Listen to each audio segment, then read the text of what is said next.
Latihan untuk memperbaiki diastase rekti adalah latihan yang fokus ke core-nya kamu. Beberapa jenis latihan atau variasi latihan yang mendukung atau mengingatkan atau membangun kembali fungsi si otot kita yang lemah.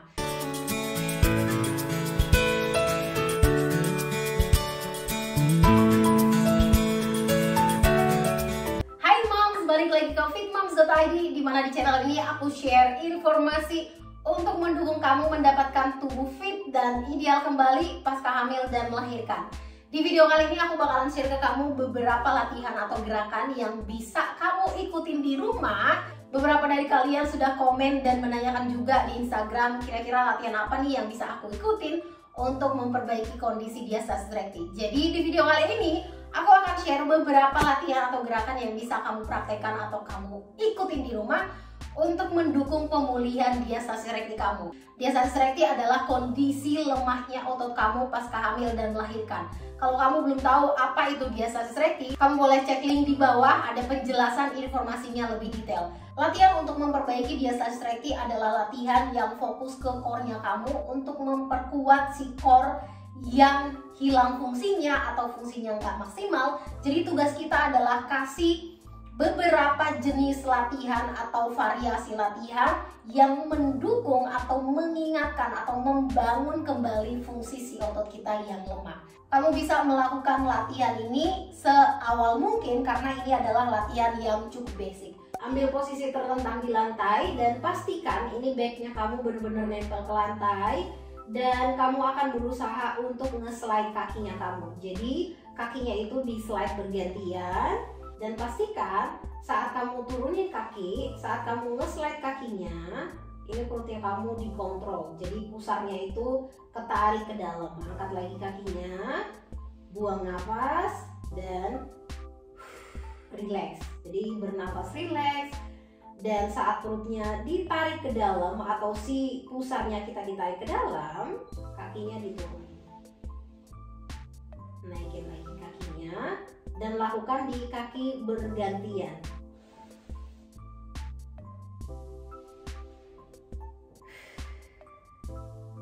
Kamu bisa melakukan latihan ini berulang dari kaki kiri, kaki kanan bergantian. Kamu bisa lakukan masing-masing kaki 10 kali dan kamu bisa lakukan 3 set. Latihan yang berikutnya yang bisa kamu lakukan yaitu kamu bisa angkat kakinya seperti ini, ditekuk kakinya dan kamu berusaha untuk menyentuh lantai. 1, naikin lagi kakinya. 2, naikin lagi kakinya. Nah, pastikan saat kamu menyentuh si lantai, kakinya kita turunin ke bawah, ini otot perutnya kita harus dikontrol. Nah, banyak kesalahan yang dilakukan moms lainnya, ini aku dapat dari moms yang share latihannya di program, karena memang di program aku minta mereka untuk nge-share latihan mereka supaya aku bisa koreksi bagaimana latihan mereka. Jadi banyak kesalahan yang dilakukan itu adalah saat si kakinya ini turun ke bawah, ini perut nggak dikontrol tapi malah perutnya naik gede gitu. Jadi ada tekanan berlebihan di sini. Artinya perutnya nggak bisa kontrol loading tersebut, nggak bisa melakukan beban tersebut karena memang saat kita turunin kaki ke bawah seperti ini, si perut kita ini harus beraktivitas, ada loading yang cukup berat di sini.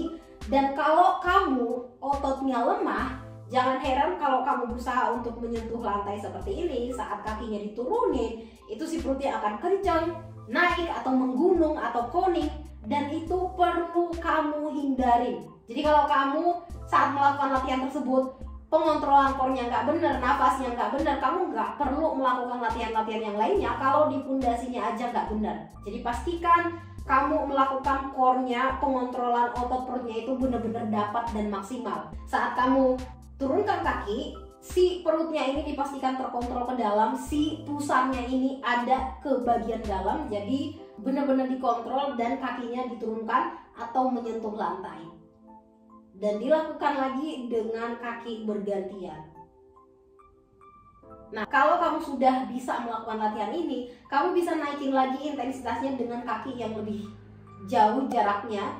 Dan semakin kita lurus posisi kakinya untuk menyentuh lantai, semakin berat juga core-nya di sini. Karena saat kita melatih dengan posisi seperti ini, atau seperti ini dan turunin ke bawah. Jadi di sini tuh dengan kakinya dilipat seperti ini lebih dekat ke area perut, ini loadingnya lebih ringan. Kalau kamu mau lebih berat, ini bisa dijauhin lagi kakinya. Semakin jauh kakinya, semakin berat kasih loading ke perut. Jadi kalau kamu bisa di sini atau malah bisa di sini, silahkan dilakukan ini dengan memastikan bahwa kualitas latihan kamu maksimal.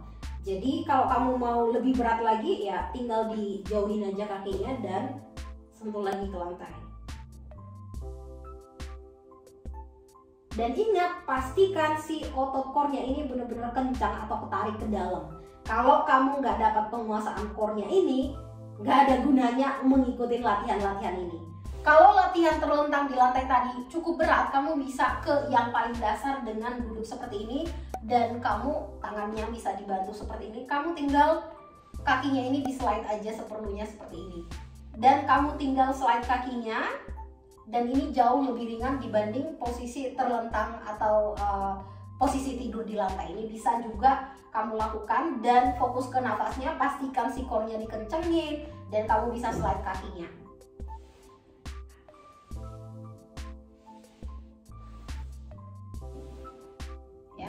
Latihan selanjutnya masih di posisi yang sama, terlentang di lantai. Ini pastikan backnya benar-benar nempel ke lantai dan kamu bisa angkat bokong kamu. Jadi diangkat seperti ini, dan saat kamu mengangkat bokong kamu, pastikan si core-nya atau si otot perutnya itu benar-benar terkontrol dengan pernafasan yang benar juga maksimal. Si pusatnya kita itu harus ketarik. Bayangkan di belakang sana atau dari dalam perut kita ada yang menarik pusat kita. Dan diangkat bokongnya seperti ini. Dan kalau kamu ingin melakukan latihan yang jauh lebih berat lagi, kamu bisa lipat kakinya seperti ini dan diangkat bokongnya. Jadi di sini kamu kasih tingkatannya itu atau bebannya itu lebih berat ke area core kamu. Tapi jangan ego, jangan buru-buru dikasih latihan yang berat kalau pondasinya aja, cara bernafasnya atau mengontrol core-nya kamu nggak bisa maksimal. Dan pelan-pelan kamu bisa modifikasi. Jadi kakinya dilipat dan bokongnya diangkat. Ini akan kasih tingkatan yang lebih berat lagi. Dan lakukan dengan kaki bergantian. Dan kalau kamu mau lebih berat lagi, ini kakinya bisa diluruskan dan kita angkat bokongnya.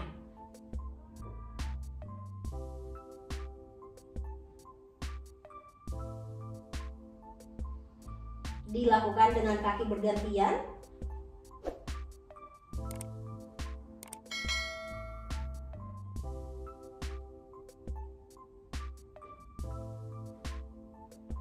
Itu dia beberapa latihan yang bisa kamu lakukan atau praktekkan di rumah.